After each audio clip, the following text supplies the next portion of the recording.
Hey, welcome to Pug TV. I'm Jadrian, and it is Tuesday. We got Star Trek Online tonight. I'm trying to get to the Admiral's office. That seems to be the popular hangout. We're on the Earth Space Dock. So, I gotta run. Oh, I forgot to hit my sprint. Well, I logged in. I was gonna pick up a fun mission to do tonight. And what's really neat is every week or so it seems like they do a spotlight on the Foundry. And I thought, well, here, I'll show you. I came in and this big pop-up was here. It said spotlight on the Foundry this particular day and whatnot. It says this week's spotlight Foundry mission is Conjoined. I thought, well, why not? I got nothing better to do. I might as well do this one. So I figured I'd leave the mission summary up, read it real quick, and then we'll pick it and we'll run it. It says, a distant Federation world grapples with mysterious setbacks in their attempts to bridge the light years between them and the heart of the Federation. Will you be able to figure out what's really going on out on the edge of unknown space? To play this Foundry mission, log onto a Federation character, open your mission journal, choose the available tab from the top, and then click on the community author. Oh, that's just telling me how to get there. So we're going to do Conjoined by Denizen VI. Might as well. Now it does state that it's for level 16 folks, so if you don't have anybody that you can mentor up with, you do got to be level 16 before you can try this, and that's about the only requirement that I see. So I'm going to go ahead and, first of all, say hello to Nala. There's Nala. And then we got Ruthven over there, which I'm trying to remember and line them all up. I think that's Cynic. And then Obram's in here. I don't know. At least Obram's watching. But anyway, that's our pug pen. I got my wife. She's here somewhere. Eaclaw, Cynic, and Obram. All out in the pug pen. And she looks lost. Oh, she did something. Oh, I think she finally leveled up to level 10? 10? 10. She just got level 10, so she's gonna get a ship and all kinds of cool stuff later. You had to go to the shipyard and get your ship and talk to the lady, so we'll have to do that later. There's a Thad. You don't need a ship for this one. We're gonna take her and get her ship before we run our mission. So we're at the Admiral's office. You're at a different. We're at Earth Space Dock 12. Okay, so we're gonna help her get her ship, and then we're gonna go run this here mission. So let me do my magic here. Click and click and click to invite the team, and then press available, community authored. Let's find this Conjoined. I might have to do a search. Hi, I'll invite you in one moment. I gotta do title Conjoined search. Now let me just tell you, it says primarily diplomatic mission with some space combat. Okay, you're gonna need a ship. Doesn't say how long it is. So unfortunately for this mission, the way we run it, at some point we're gonna start skipping dialogue just because, you know, we don't have all night, unfortunately. So we'll read the roles as much as possible. So let me pick this up.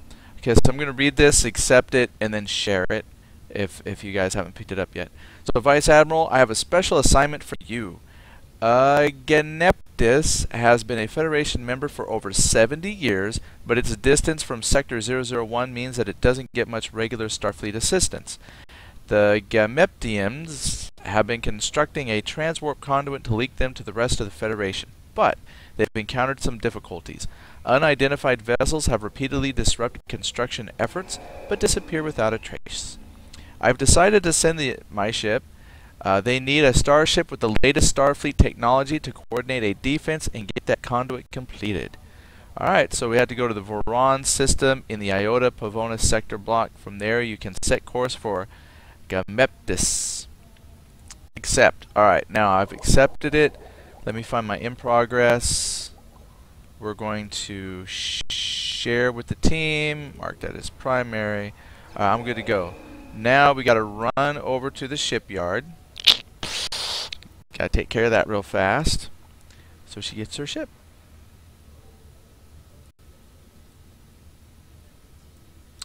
Oh, I was reading this. Yes, we're in instance 12.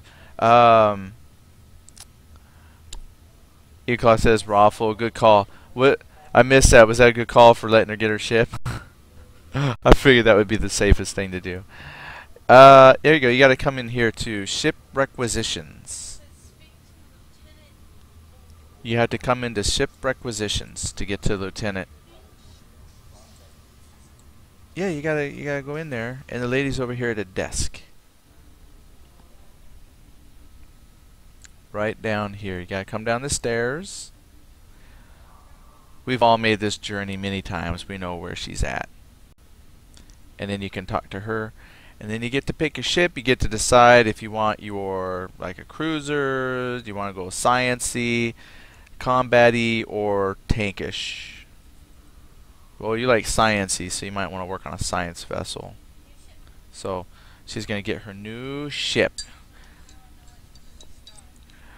What you want to do, see where it says there's a drop down on your ship display that says ranks. Go ahead and just choose whatever you are now. Is that what you are now, Lieutenant Commander? And then you can go ahead and, there you go, uncheck all.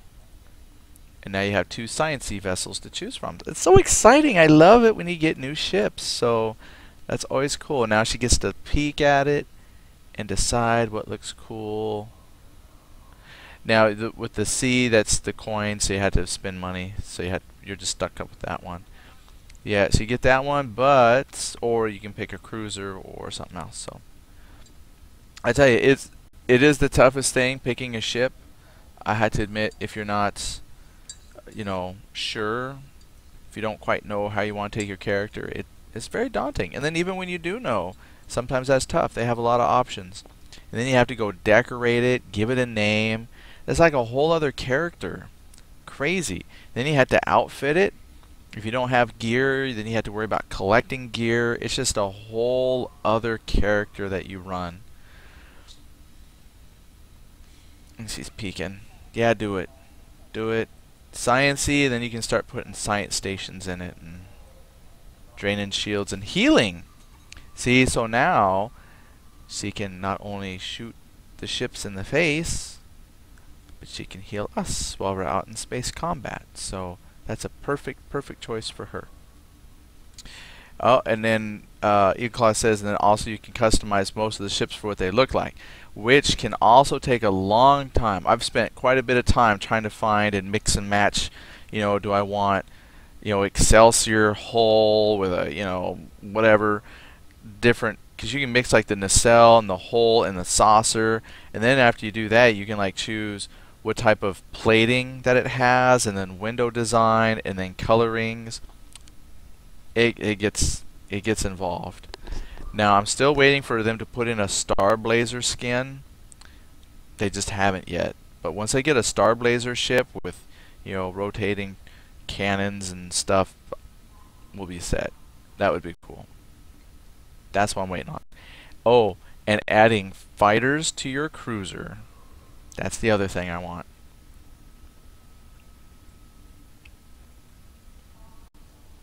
Alright, you're shipped up. Now, there you go. I was going to say you got to pick it from your selection list. And you got the 2 there up there at in your list. Yep. And there's your new one, and just set as current. She has her new ship set. Nice. I think then with that we are ready to let her customize her ship. It's only fair. If you put that time and effort into getting a ship, we should at least let you customize it. So while you do that, I'm going to beam up to my ship and admire... No, go ahead. No, custom... I thought I was just beaming up to my ship so I could look at my bridge. Okay, she's going to customize later, she says. Alright. I have to read my mission again. She has a bunch of Rear Admiral stuff somehow. She asked where we're going. That's what I gotta figure out. Eclaw says make sure she takes any augments out of her old ship to move into the new one. Oh, true. Yeah, we'll have to spend some time setting up her ship. She's like, whatever. She's depressed. Alright, so we have to go to Iota Pavonis sector block, first of all. So pull up my map. Well, actually let's just warp out of here real fast. Leave the system.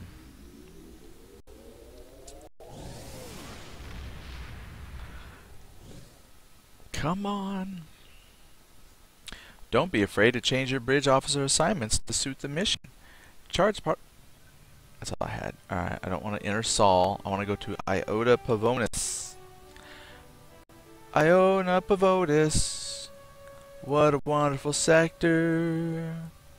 It means no worries in an alien language. Where's my galaxy map? The old ship? Okay. Then you can... There you go. Alright, she just stripped her old ship and she's putting stuff into her new one. Excellent. So I'll just give her a moment. Hit K. And then status. And then you can drag over and replace. So she's decking up her ship right now. That will give me a chance to find Iota Pavonis. Iota Pavonis.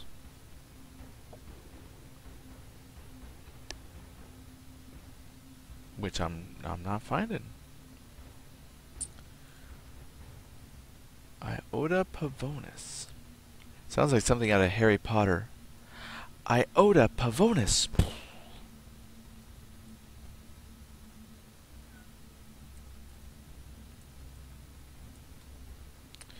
Rayless, Sirius, Edda.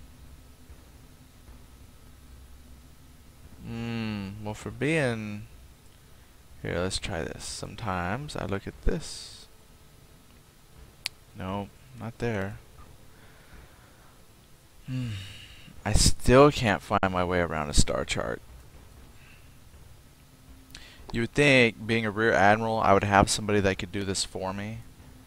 I could just like type in the name of where I want to go and it plots a course.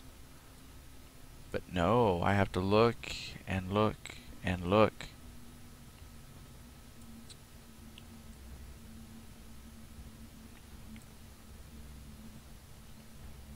Okay, form system, but in Iota. I swear I've been to Iota Pavonis before, so you would think it would not be difficult to find. Well, this might be a shorter mission than... Oh. At the top. Ruthven says at the top. I've been looking at it the whole time. Alright. When you're ready, I know where to go. She's trying to figure out what to do. That's food.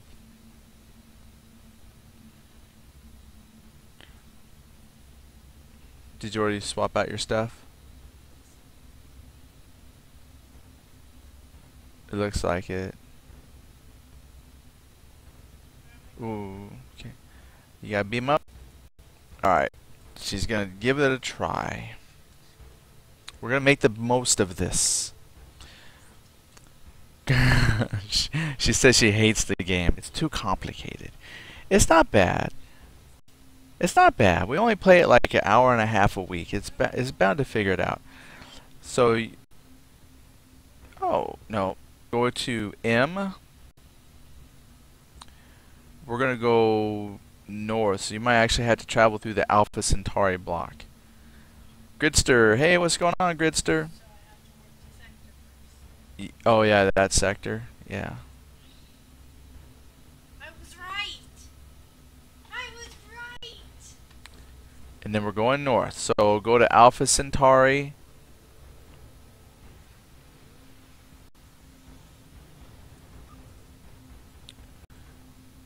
I was right.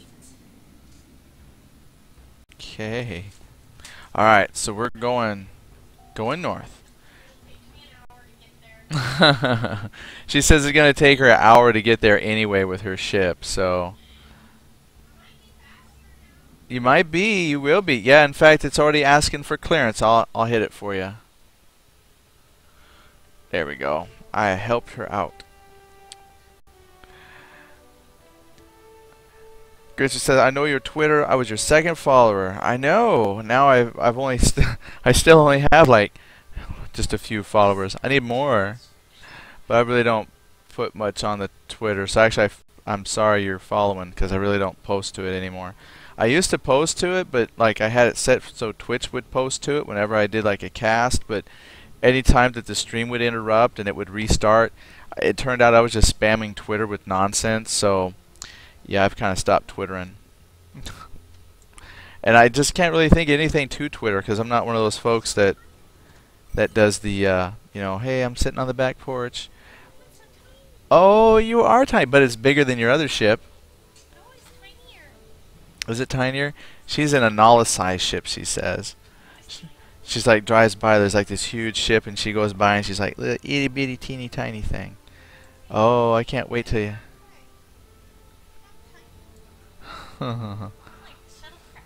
She's like a shuttlecraft. Oh, she's excited. Here comes Iota. I'm on my way to Iota. Oh, she's already there. Is this my button? Advanced quantum. Here we go. This will help me get there a little bit quicker.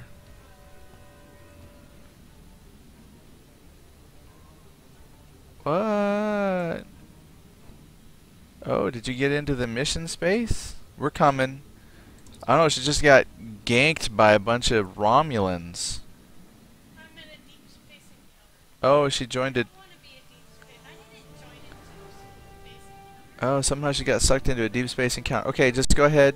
Here. Just go ahead. Oh, try that. Try abort mission, maybe. Yes, there you go. Somehow she got into a deep space encounter she don't want. I was going to Iota, whatever. Yeah, I got this transwarp thing, but I'm not moving anywhere. Alright, let me find my map. Gritcher says, I've never played this game. Oh, you should. It's free. You should play it. It's actually very fun.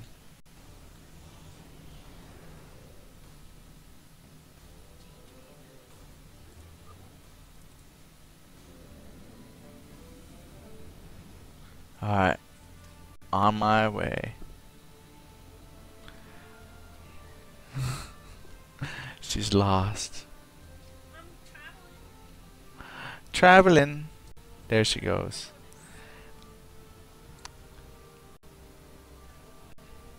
Okay, now you're there. You want to go to... Here, hit the one that says System List. And you want to go to Vorin System. And everybody's already there waiting on us. So, yeah, I would say if you've never played Star Trek Online, I highly recommend it. Well, Ruthven says your throttle is at 0. That's why you weren't moving when you first entered the sector block. Yeah, so even though I had my fancy warp thing on, I gotta still apply gas to go forward, apparently. Who knew? Yeah, I got a fancy warp thing. It's charging down. But yeah, if you've never played Star Trek Online, highly recommend it. Outstanding space combat, detailed ship management. You know, you got ground missions, player-made missions. It's great. Grizzard says, out of all the games you play on here, the only one I've played is EverQuest 2. You should do some more. I mean, that was kind of one reason I like doing playing these different games is since they're free to play. You know, all it does is just takes a time out of your day to download it, install it, try it, and if it turns out you don't like it, then at least you're not out anything. Ruthven says that fancy warp thing equals your quantum slipstream drive. Right, the fancy warp thing. See, that's why I hire engineers to work for me. I don't actually have to know anything. I'm an admiral now. Alright, there's the Vorin system coming up on it. And once you arrive, we're going to pick the option for proceed to Gemeptis. I can't even pronounce it. See, again, I would have somebody that could pronounce that for me.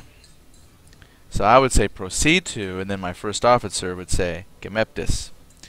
Oh, and don't forget the level match. Whoever needs to level match.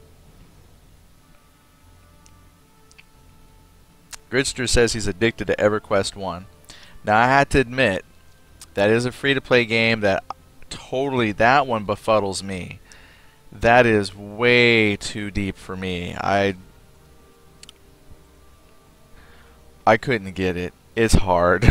I mean, EverQuest 1 is hard. I was totally lost. Maybe if I knew like the easiest race to start with, I picked a barbarian and I forget what I made, but I was just totally lost. I couldn't figure out how to get around anywhere.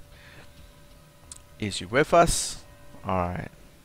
Proceed to Gemeptis. Here we go. Ready to set course to Gemeptis, sir. Engage! There it is. Yeah, Gritzer says it's hardcore RPG. Yes, it is very hardcore. He says, always start with a magic class. I always feel like those are the weakest ones, but maybe that's what I need to try. Okay, yeah, let's do the ship comparison. There it is. There's...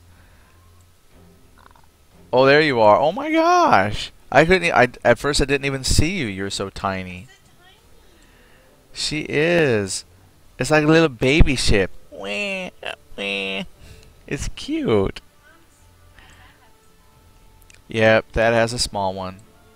Look how big Nala's is. She's got the biggest.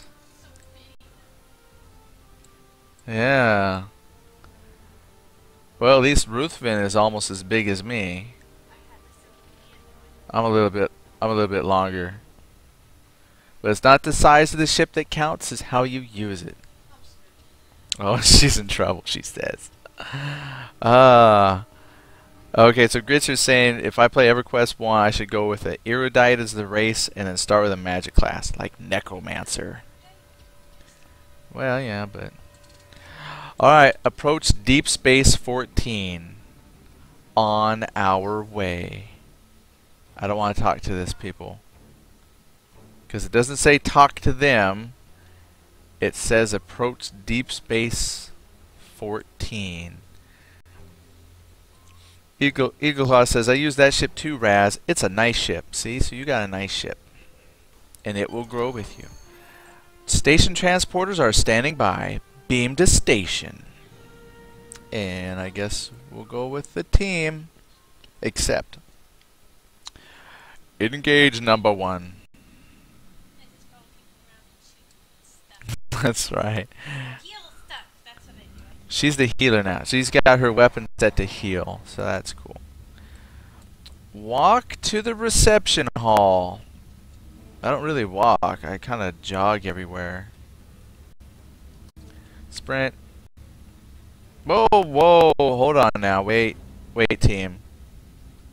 What is this guy doing? Oh, okay, never mind. Never mind. It was graphically glitched on mine that he was floating and spinning while he floated. So apparently that's what was happening. Okay, so I thought he was just graphically glitched a moment, but apparently this vampire really was there for a moment, floating and rotating. Never mind. Gotcha. Yep. My knowledge, she said the same thing. So you guys are quick to catch on to that kind of stuff. How did I make Admiral? I don't know. Who knows? Talk to Commander Lest. I hope he's the station commander. What is he? Welcome to Beep. Welcome to Deep Space 14, Admiral Vice Admiral.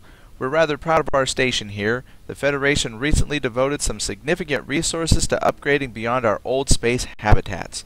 If all goes well, this should be a new hub for exploration in this sector. We have work to do, but I would be remiss if I didn't allow you the time for an official welcome. The liaisons here can tell you many things about our little planet, so feel free to relax after your long journey and take in a little Gameptian culture. Oh, okay. Emilia Lights joined in, said, how's everyone doing today? We're good. I'm good. And Gritzer says, do it as a summer class. It starts with Magi. I love my pets. Yeah, I've always liked pet classes. Even in sci-fi type games where they have pet classes, I like having that little extra person to come around. Alright, someone's doing some choice picking. So it says, Gameptis has a rich history and a vibrant culture. What would you like to know about our planet? Really not much. So let's do places to visit. There are dozens of sites any visitor should not miss. What sort of location are you thinking of? Let's do natural wonders. One of the most impressive sights on Gameptis is the Mars Sea. The sea is home to many beautiful creatures and glows at night from bioluminescent polyps. Whew. The fog forest of Mitlinga is a popular site as well, with some of the oldest plants on the planet. Trees stretch to unthinkable heights, and you can walk through hollow roots deep under the ground. The whatever that is a magnetic anomaly that is surprisingly stable. Okay, well, thank you for the information. Alright, so what I would recommend is come and read and talk and do the dialogues to all these people. I like it when an author takes the time to fill in like a lot of cool background story to make your planet feel like a planet and give the people reason to be there. We just don't have time. So phasic margin. Oh, I think maybe we did start something. Anyway, Gritzer says, have you ever played D&D? Well, yeah, I used to all the time. I love it. In fact, you've missed out on many of our discussions about D&D. I currently like 4th edition. I am beta testing 5th edition, or at least beta reading it. I haven't actually got anybody to play it with, but 4th edition is still my cup of tea. Love it. Oh yes, as I'm sure you're aware, all matter operates in a particular phase, much like a wave. Adjusting that phase can affect how that matter interacts with other forms of matter and energy. For example, if your phase was shifted by just 0.004, normal light would pass right through you, effectively making you invisible. Owenwright's unusual crystal structure affects its phasic resonance, allowing it to interact with things both invisible and intangible in other matter. Oh. Well, that's very interesting. Thanks for the information. Alright. Uh-oh. Each time we've activated conduit systems for a test, unknown ships show up and start shooting. We don't know who they are or why they're targeting the transwarp aperture, but they're not using any kind of cloaking technology we're familiar with. They just appear without warning and disappear just as suddenly. The damage they've caused to the conduit hardware significantly delayed the project. It was set to be completed 2.5 years ago. But this isn't just about expediency. If they can target the conduit, they could just as easily strike our habitation domes. This threat needs to be stopped. What do you need me for? We've made all the preparations we can, but none of our systems have been able to detect any hint of the raiders before they appear. Your ship has newer equipment than the Starfleet hand-me-downs we fly around in. I need you to use all the technology at your disposal to search for signs of cloaked ships. Hopefully, we can catch those attackers before they destroy months of work. Okay. We're going to start final preparation. It's the final countdown. Good. And be careful. These raiders have technologies that we can't detect, and they attack without warning. But I have faith that with your help we can put these incidents behind us. Head back to the transporter room when you're ready to beam up to your ship. Yep, I'm ready. Let's do it. It says, I'm learning how to tabletop RPGs. Oh, welcome to the world of tabletop RPGs. It's awesome. He says, I like the E6 rule set, not D20. Yeah, well, I'll tell you, that's a cool thing about why they got so minis. You know, you have a lot of options. I was not a big fan with D20 with like the D&D 3 and 3.0 and 3.5, which is why I never tried them. But 4E has a lot of good stuff in it that I like, so I like that die 20 system. And I've played all kinds of systems, percentile based, card based, no dice based, you know, all kinds of stuff. It's just that the D&D die 20, it works, and it works for the play style that me and my friends have when we play. So you know, that's cool. There's a lot out there, so keep trying. Don't stick with one. There's many role-playing games out there. Millite says, I looked in more into that tank game when you got off yesterday. It looks so nice. I like that tank variety. Oh, are you talking about? Oh. Yeah, the Panzers game. Yeah, that's gonna be awesome. Oh, we got something here. The communication array could be useful. I've read some recent research on tachyon interference. A team at Memory Alpha suggests that diffuse waveform tachyon pulses can reveal the presence of cloaked vessels. Okay, so let's do it. So installing several of our latest tachyon emitters. Okay, do it. Install emitter. Oh, let's stop here and do it. Grisser says that E6 is a dice rule set. It's just less levels. Oh. Oh. Oh yeah, that's Eagle Claw stuff. That's Nala stuff. Alright, we gotta get this other emitter. Another one. Because I got some stuff over here. Emitters are calibrated and ready. Looks like we got the other one. We're receiving data, sir. The system seems to be working as planned. After filtering out the signatures of the station and all identified ships and orbital objects, the array isn't indicating anything else in this vicinity. Oh. Well then, let's go find... Alright, it says there's something out there. Maybe we got it. Recent Starfleet encounters with Romulan vessels have identified a low-energy Tetryon signature associated with some of the cloaking devices. Perhaps we could use these existing sensor satellites to look for this sort of radiation. Whew. Do it. Oh, Gritzer says he keeps on getting lag spikes.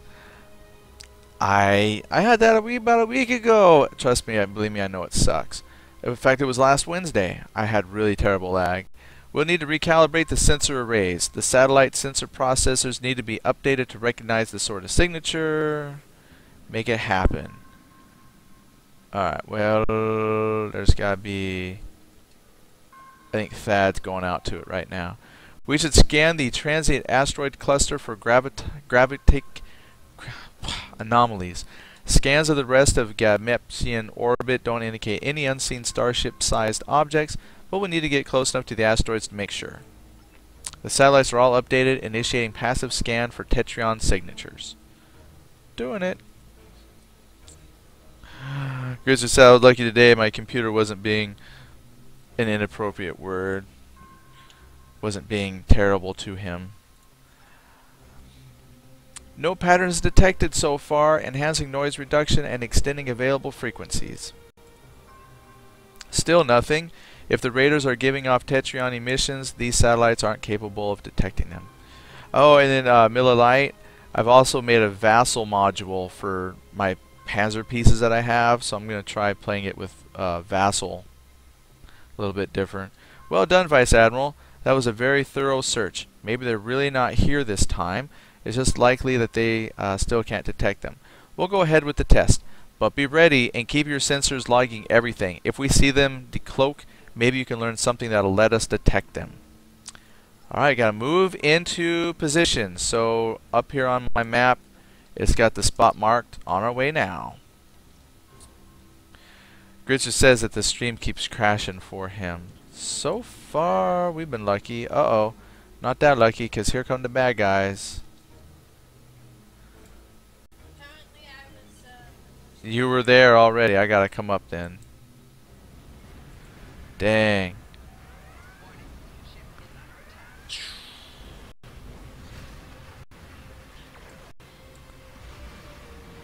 Alright, let's... Oh, you got new ones. I believe if you right-click, that will... If you right-click on them, there you go. And then when you push your space bar, you will start shooting them. That's the easy way to do it. Yep, gotta be within 10 to get them. That's how I do. I know people are probably better weapons management than I am. I just let everything auto fire. If it's in range, I just let it shoot. I don't care about phaser drain. Fire the phasers. Miller Lite says had to good. Oh, I didn't quite get that. Had to good what vassal was. Oh, had to Google. Oh, okay. Yeah, there's different game boards, and the two more popular game boards I've seen that people can use to play their board games digitally.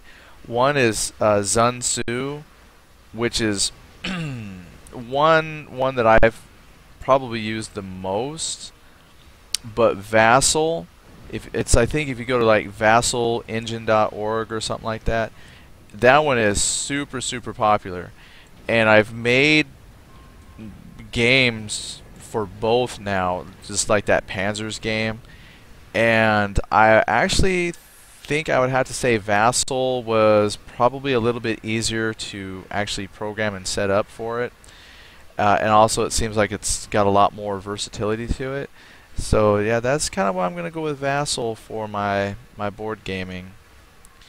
There's some things graphically that I really like about the Sun Tzu that I can't do with Vassal, but overall I think Vassal is going to be a more programmable, upgradable platform for the future. So Miller Lite says, are they difficult to set up? Yes. Now, just to install it and then install a module to play, super easy. They're amazingly easy to get to play games with, but to create a game, it's not that difficult. Basically what I did was I just took an existing game that was similar and opened it up to look at how they kind of programmed it, and just kind of went from there. So I've got the Panzer demo all reprogrammed to try again. Oh, I got to examine the gate. Okay, Raz is sciencing the gate for us. Alright, Gridster says he's back, or at least he's not getting major lag spikes, so hopefully it holds up. The aperture assembly has been successfully powered down, with no discernible damage from the attackers. We seem to have dealt with them before they could fire on the conduit. Yes! High five! You missed. Sir, there's some anomalous seismic activity on the surface, localized near a major vein of Onerite. The timing of this is too close to be coincidental. The activity began at the exact moment the alien ships appeared. Recommend we beam down and investigate. Yes! Beaming down to the planet. I think Grisser says, never mind. I guess he's getting lag spikes still. Oh, here, this is my crossing the fingers of good luck. Oh no, that's undoing it. Wait a minute. If you cross your fingers for good luck, but crossing your fingers is what undoes stuff, how exactly is that good luck? Well, good luck getting out of that. 'Cause why do they call it quicksand when it's slow? Just jump. And now I'm out of the quicksand. I pull you up. Grabs Raz, pulls her out. That's teamwork. Oh, Miller Lite says cross your toes too. They're crossed. Alright, so explore the cave, which is this way. Oh, there's stairs. I just totally fell off the side there. The epicenter is located 2 kilometers beneath us, but this is as close as the mine shaft gets. We should scan the surrounding area to see if that will yield any clues. What are these lights? They're low-intensity plasma discharges, sir. Harmless, but not a usual phenomenon on Gameptis. They seem to be the result of electromagnetic field oscillations emanating from the honorite deposits. I said that on one try. We should find a concentrated vein and make some more detailed observations. Alright, we have to scan some of these here honorite deposits, whatever those look like. Maybe this is one.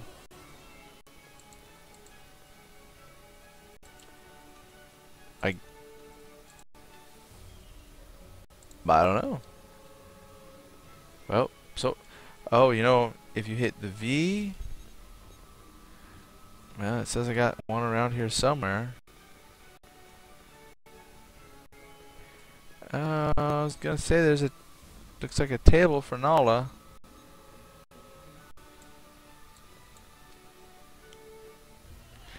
Gritzer says every time you go battle something I get lag. Well, I tell you what, we won't do any more fighting until we have to. We'll see if that helps your lag. I think that they are hiding the honorite from us. Oh, we found two. I haven't found any. That's what being the admiral is all about. People do stuff for me. There it is. Fascinating. Sir, I'm registering intense chronoton fields in and around the deposits. In fact, similar fields are scattered throughout this area. They seem to be stimulating an electromagnetic reaction from the honorite. Anything else unusual? There are concentrations of some kind of interphasic bacteria living around the honorite deposits. Normally that'd be unusual, but records indicate that these bacteria are quite common in Gamneptian mines. Interphasic organisms can be dangerous parasites, but these bacteria are reportedly harmless. They just pass through the rock and feed on various chemicals. Could these bacteria be related to the fields? Most likely not. Chronoton fields can be created by phased matter passing through normal matter. But the intensity of these fields means that they must have been created by something much larger than a bacterium. Do continue. And continue. Find abandoned equipment. You know what? I thought we had just actually seen some abandoned equipment right over here. Grizzly says, it's okay, you can fight. He just has to deal with the lag. Well. Oh. Razzie found the equipment for... I thought it was over here. Whoops, she found it. This is some very advanced equipment. Molecular phase inverters, transphasic polarizers, just about everything you'd need to make a phase and cloaking device. Just about every power in this quadrant tried to make it work once, but they were just too prone to accidents. These parts must have been gathering dust down here for decades. Dangerous or not, we're going to need... Oh, I wish I had a good Worf Klingon voice. Dangerous or not, we're going to need to use some of this technology to align our phase with whatever's been causing this chronoton fields. There could have been a phase-cloaked base right here.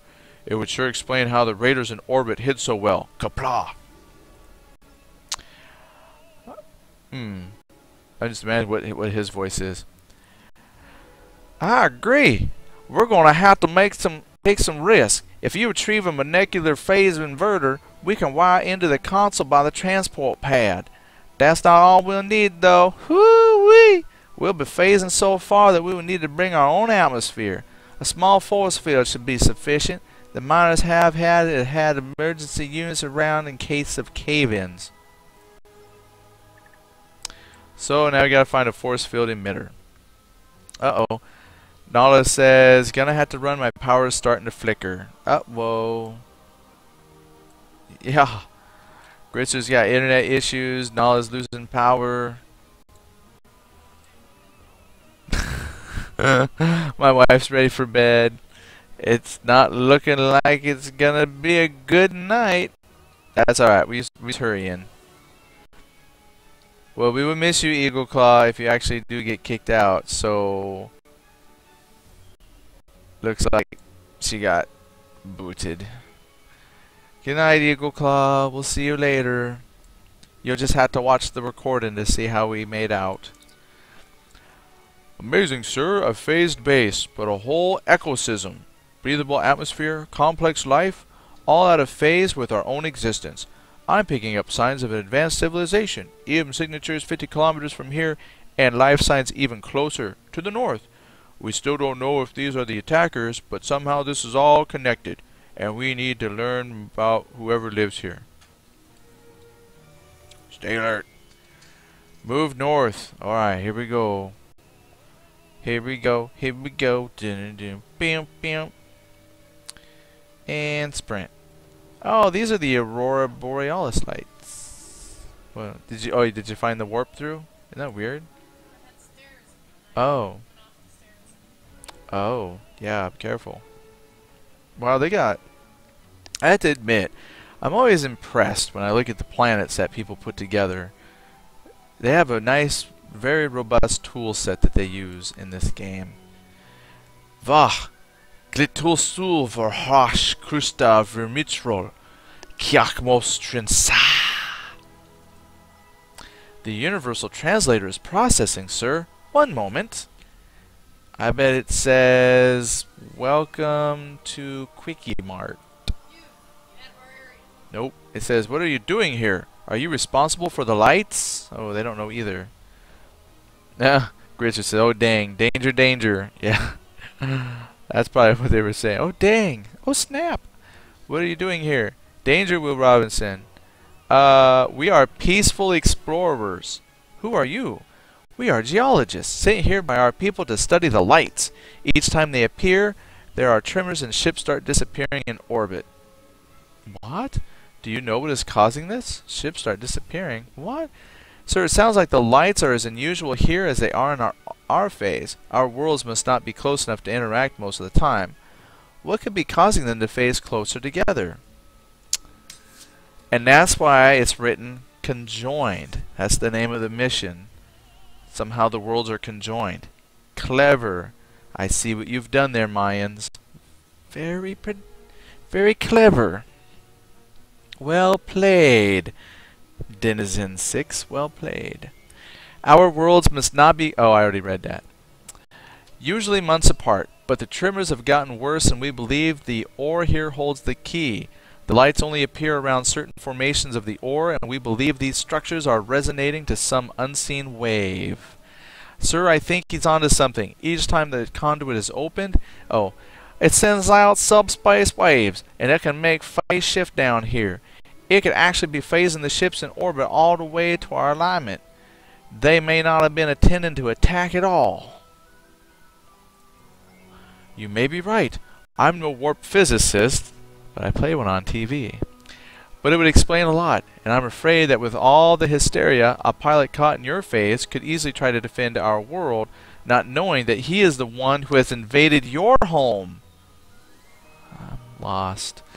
So you haven't been sending ships to attack us? No, of course not. We have ships to fight pirates, but we have no reason to plot against aliens we didn't even know existed. It seems this has all been an unfortunate misunderstanding. I hope our peoples can work together to fix this. We can. Oh, they like the redneck accent on the alien. That's good. I was practicing that earlier today in the mirror.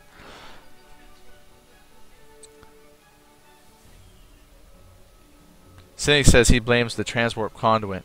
That's probably right, because every time they trigger the experiment, that's when it happens. So that's probably exactly what's doing it. You may be right. Oh, I already did that. You have... Well, here, let's do it. We come from a federation of many worlds. How amazing! We have some colleagues who would jump at the chance to see your worlds and peoples. Can you take them with you to your phase? They can help you work out this mess with the lights. Sure. Tell me about your phasing apparatus. Excellent. I will radio our colleagues and tell them to meet you at your platform. My team and I will stay here and tell our people about this. Maybe someone more technically minded than myself can figure out a way to contact you directly. Alright, let's do it. Prime directive and all that jazz. First contact and introducing... Yeah, there you go. We're Star Trekking it. Head back to my phasing device. Alright.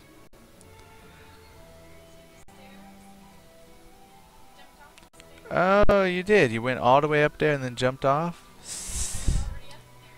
Oh, them. Oh. I don't even remember. Well, like when I phased in, I was on the ground. Oh, you're all awesome. Hi guys. Set phase alignment for home. I feel like we're gonna dial the Stargate. Chevron 1 in place. I've set up our makeshift phasing device. Huh? Encoded. Oh, encoded. She had to correct me. Chevron 1 encoded and locked. Let's do it. Alright, here we go. Chevron 2 encoded and locked.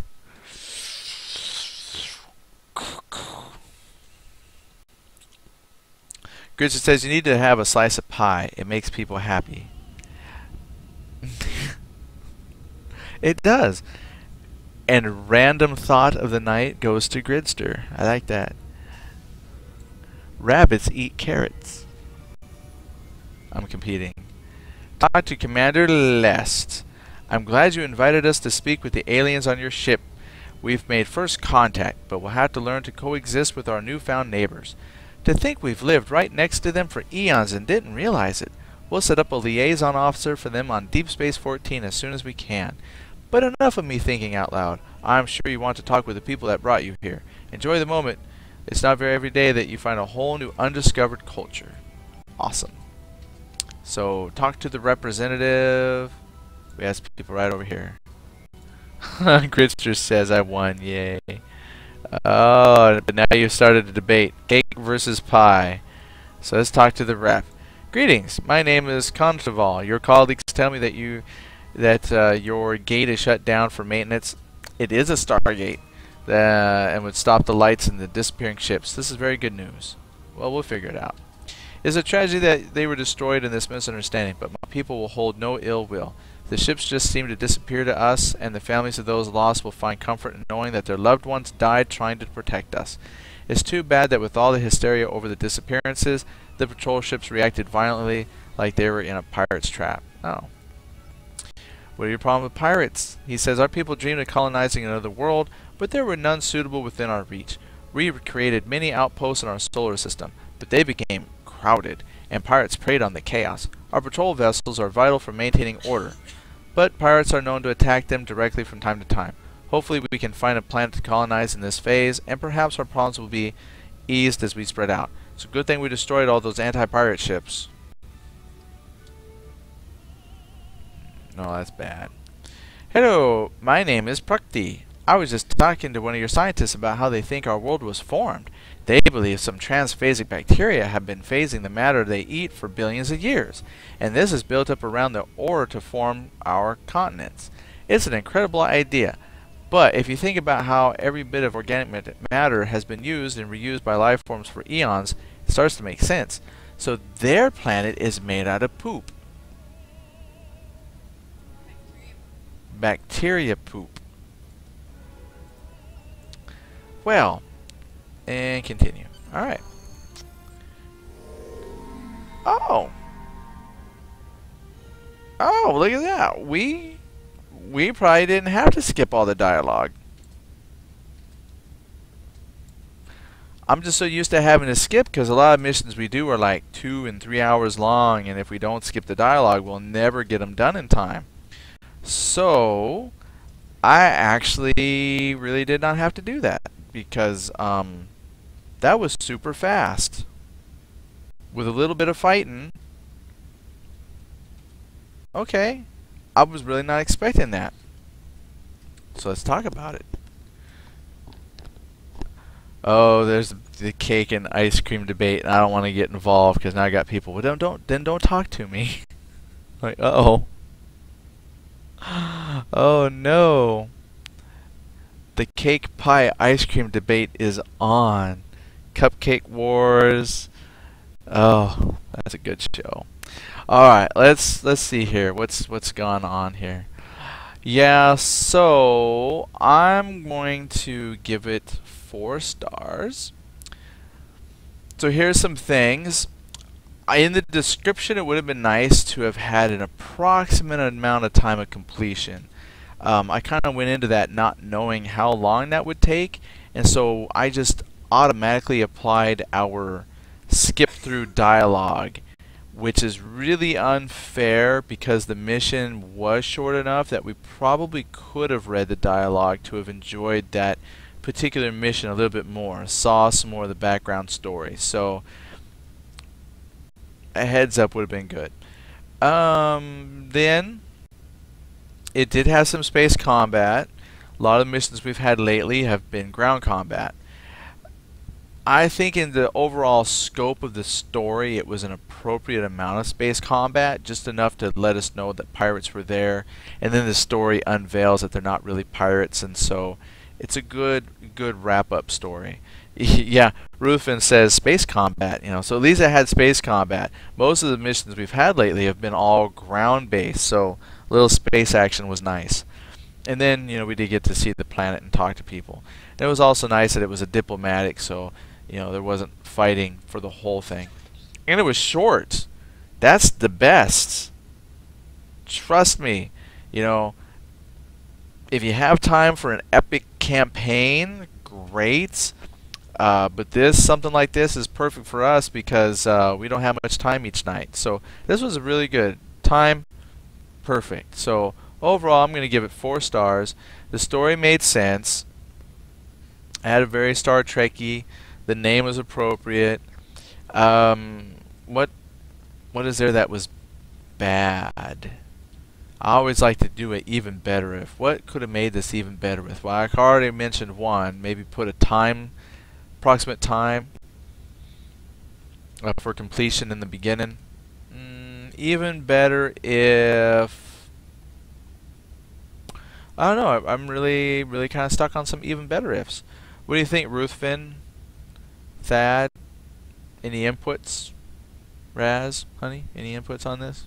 She liked it because it was short. It was short. I like the backgrounds that they took the time to put in. Tell me about your planet and a lot of, you know, different opportunities for background story. So that was nice.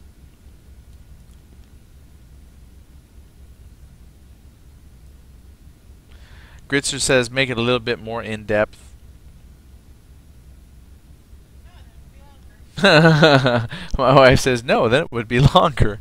It's true, the more in depth, the longer it gets. I think what I've seen. Oh, make a part 2, because now I'd like to see how they integrate into the Federation. I think that would be fun. And I think what would be very cool for something like this, Obram says, yeah, it seems like a good foundation to build further stories on. And what I would think, Gridster, to go with that, I agree. I like a story that has in-depth. And when you're reading the dialogue choices, I like when they put the dialogue that progresses the story would be like a yellow color, and then everything else is a different color, so you know which stuff is fluff, and then which stuff just takes you through the mission. That way, you can base how much in-depthness you want to involve yourself in. So yeah, I think this story, good starting point to a whole series of stuff involving this 2 worlds phasing. I agree. I think that would be good. And Millerite says, so was this a player-made mission? Yes. When we play Star Trek, we primarily focus only on player-made content. So this is using a tool set they have in Star Trek Online called the Foundry, and it is, as you can see, very complete tool set on what you can do. And this was just a short mission. We've actually done some missions where it was like 2.5 hours because people made it very in depth. So you can do quite a bit. Space combat, ground combat. So this was good. Okay, we're gonna go ahead and beam up. See, successfully. Oh, yep, we're good.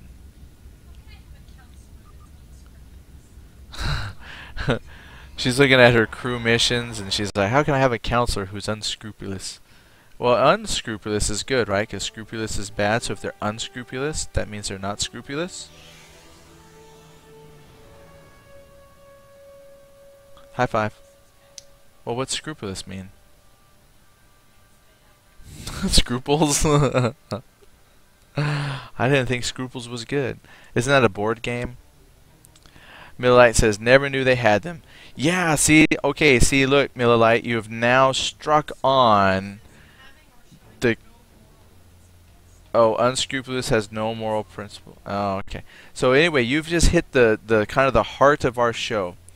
Well, in Star Trek, I try to do player-made missions because I think that's so cool that they have it. And then like when we play EverQuest 2, we focus on player-made content there too. So I like to try and find games that involves the community, so you're not just stuck with what only the the people who make the games give you. This allows the fans, if you will, to come up and create their own content that they can interject. And these aren't the first games to do it. There's like Saga of Rhizom or something like that. Rhizom has a system that players can make stuff. I think some other games are going to start adding that, those kinds of features as well. So I think some game makers are picking up on that oh my gosh, you can extend the replayability of your game by letting players come up with content. So that's that's probably the biggest reason why I love Star Trek Online, is once you run out of your campaign missions that the game people made, my goodness, there is literally tens, if not 50s of player-made missions. I mean, there's really a lot. There's really a lot. So it's very cool. Gritzer says, with your face cam, you should do a game of D&D or something else like it. Yeah, I just don't have a lot of people that actually want to get together to play it. You know what I have thought about doing though for D&D, which I would love to do, is like do the face cam thing. But I've seen other people do it, but I think we would do it cool because we got cool people here. But do like the Google group or something like that, where everybody with their webcam and it has us all shown, and we have like our character sheets and stuff, and I could DM it, and then we'll just do it remotely, and somehow we get a digital tabletop. Something I could come up with something, but that would be very cool. I agree. I think that would be a very cool thing. I could probably do a D&D board inside of Vassal, and then we could all remote log into Vassal and play D&D for people to watch. I'll look into that. Well, if there's any interest in doing a D&D game remotely and stream it, let me know.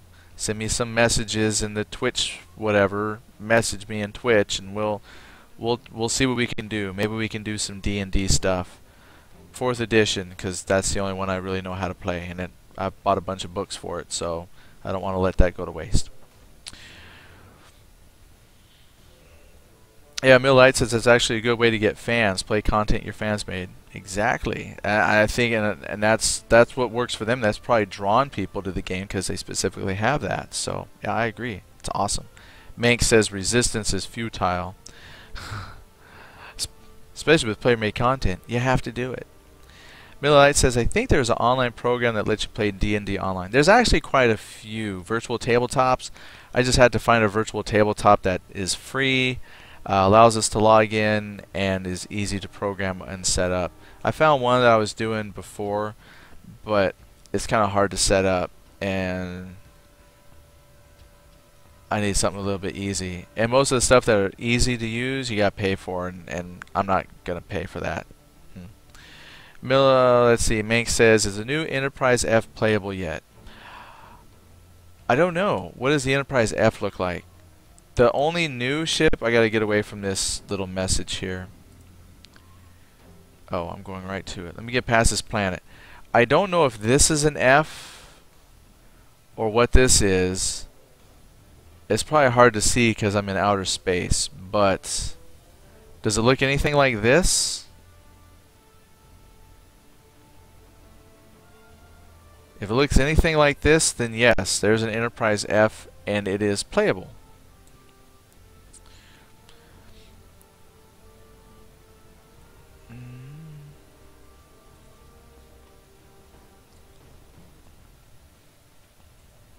Cynic says, yes it is, it's the Odyssey class. Talking about the Enterprise F. They had a design contest, they had a new Enterprise now. Okay, yeah, so this is it. This is the one. It's dark, because I'm in outer space, but yeah, this is it, if you can see the outline at all. This I actually picked up on for a Christmas event, where you actually got to fly it out and just for taking it out and flying it, they gave it to you for free. I believe this is the one. Zoom in real close for you. I think it looks pretty cool. Now they probably have it, maybe not this one exactly, but I believe you could probably buy it as well. Millite says, yeah, I can't find it. If I find a working free one, I'll let you know. Alright, cool. If you can find something where I'll look around too. If I can find something and people have an interest. Oh, Ruthven, I missed it over here, but he told me. He says that unscrupulous means immoral. So, yeah, I guess an unscrupulous person would be bad. I don't know. You'll have to talk to Eagle Claw about that. Common duty officer reassignments. Yes, if you have, I think the trade up is 5 terrible ones. You can trade up 5 for 1 green. I don't know. She's asking how come it won't let her do it. Oh, she's figuring it out. And then Cynic says that the purple stuff on my ship is from some Jim Hadar quest line I did. Yeah, so the purple stuff is I added. Normally it's all Federation blue and pretty, but yeah, I've got it Jim Hadar'd out. I pimped it out. Gritzer says, can I link you to a good tabletop RPG? Yes, you may. And I've actually, yeah, you go ahead, and I'll look at it, and if it's free. But I've heard there's like, man, Fantasy Grounds. I can't think of the specific names. I've looked at a bunch. I even thought about Wizards of the Coast that currently has D&D. They've got their online tools. They have an online virtual tabletop that you can access as part of their subscription, and I think they currently have it set up that if like me, the DM, if I do the $10 a month to subscribe to their online tools, I can get access to their virtual tabletop, and then people can join me for free. And I've thought about doing that in the past, mostly because I like the online tools. I have access to all the updated information and errata and stuff like that. Plus, when it goes 5th edition goes live, they said that they're going to continue the online support for 5th edition as well. So I'd be like right there to pick up all the new stuff. So I might look into that again. If I can get that tabletop working, then yeah, we could probably do some tabletopping. Mank says, love that ship. Looks like an Intrepid class on steroids. Yeah, I do too. I think this looks really sharp, and I don't know why. I really like the fact that the saucer and the hull are separated by like these 2 pylons instead of 1 single pylon. I don't know why, but I just think that's really, really slick. And then like right there's the shuttles if you got them. But yeah, right there you can just kind of see right through it. I don't know why, but I think that's awesome. And then right there, rear shuttle bays. So I got shuttle bays on the hull, shuttle bays on the saucer. Yeah, I think it's smexy. So I'm glad I picked it up. I have another character I don't play at all, but I got her the ship as well. And I would delete her to make something new, but I don't want to lose the ship, so. Oh yeah, if they're already doing something, yeah, you might just have to wait, try again. Oh, he says he can't link. Well, if you just like message me, you could probably just message me which one it is, and I can look at it. So, all right, kids. Well, I think that will do it for tonight. So we did our mission. Let me bring it back to Denizen VI here, and VI. Yeah, that's a 6. So. That was the mission Conjoined that we did. If you missed it, if you've missed out, wait for the stream to finish broadcasting, then go back and watch from the beginning. But it was overall a good mission, and he did that that actually was a spotlight mission. So check that out. Plus, there's lots and lots of other player-made missions as well, so make sure you check those out. So tomorrow night is Wednesday. Wednesday is open night for me. I don't have anything officially selected yet. I think Gridster, you said you were going to send a a suggestion to me about a game you wanted me to try, but you haven't sent me any suggestions yet. So if you did have one you wanted me to try, you better send it to me like tonight or tomorrow morning sometime. Otherwise, I will find something to do for tomorrow night. And then Thursday, we'll be back with EverQuest 2 night, checking out player-made housing and whatnots. And then Friday will be another open night. Now, if it works out, I'll probably be doing Secret World. That's their last official open private weekend before they launch live. So I will probably go ahead and play the Secret World on Friday if I don't find anything else. Even though I'm not going to buy the Secret World, I've already made that decision because they're not going to be free to play. I will still play some Secret World just because it's the last beta weekend and we can say that we checked it out together. Gridster says you should do EverQuest 1. No. I'll go ahead and say that now. Probably not going to happen with the EverQuest 1. I might try EverQuest 1 on my own again in private some point, but probably won't be doing that one public. Oh, Millite says, that reminds me I got a message for Secret World. Yeah, so check your inboxes, folks. If you have ever signed up for Secret World in the past, it's quite possible you might be getting an invite for their last rush. A lot of companies, they want to do like nice server overloads and stuff like that so they can overstock on servers and then have to merge servers after about 2 or 3 months later. Star Wars. So, yeah, check it out and see if you get it. Yep, he says, nice, I was invited. Oh, shoot. Yeah, duh, Gridster, thank you. Friday Night Fellowship. Totally, I don't know why I forgot about that. So, I'll be playing Secret World, but not broadcasting it, because broadcasting time, that's going to be our Friday Fellowship. We get to pick up on that. So, yeah, good catch. I might broadcast some Secret World, but yeah, not much. Not as much as I thought, because we will be doing Friday Fellowship. So thank you for reminding me. That's perfect. I would have remembered Friday, but anyhow. Millite says, wonder if I can run it. Well, only one way to find out. Download it and try it. Ooh, now I need a parting slogan. Let's see. So Pug, I mean, that's Pick Up Gaming. So when I say goodnight, let's see here. Something witty like, you know, if you see something you like, download it and try it. You can't go wrong. It's free.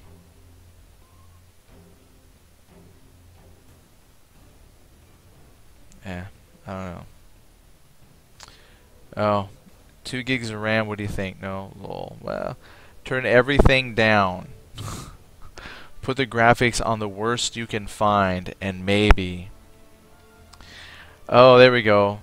Cynic says our little slogan should be Pug TV, our inventory is always full. Yeah, but that doesn't encourage anybody to download and try it. That just tells you how terrible I am at inventory management.